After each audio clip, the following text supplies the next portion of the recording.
Okay, so lift your right arm and your left leg. Okay, now straighten your arm. Now you all can see how much he dips and bends in his back. He's clearly lacking the core stability from that, right? Okay, good. Bring your arms down and leg. Now stabilize your back and just lift your arm. That's it. Good, so he has the ability to lift the arm and keep his back stable. Bring the arm down. Lift the other arm just for comparison's sake. Great, bring it down. Now, don't let the right leg come off the floor. Bring it behind you and put it on the floor. Good, just like that. And good, you're keeping your back stable. Now bring the knee back to neutral. Do the other leg. Great, now change legs again. And now hold your back stable and lift your left arm.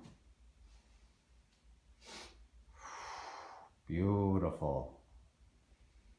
Good, come down, switch legs.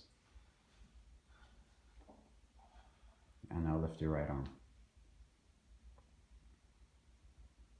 Good, come down.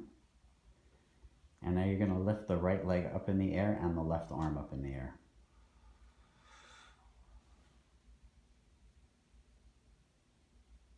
Okay, you see that he's getting it, but his right knee's bent and he's still having some arching in the back. So bring your arms down. Now place the blocks underneath your abdomen.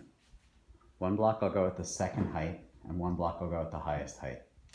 I think you need the bottom block at the second height. There you go.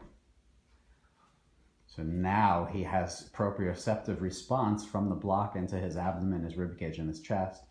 Lift your right leg. Now straighten that knee. Really straighten that right knee. There you go. Beautiful. See, now that looks really nice. Okay, now lift your left arm. Now we're starting to get into a bird dog that is supposed to strengthen. Straighten that right leg again. Beautiful, and pause.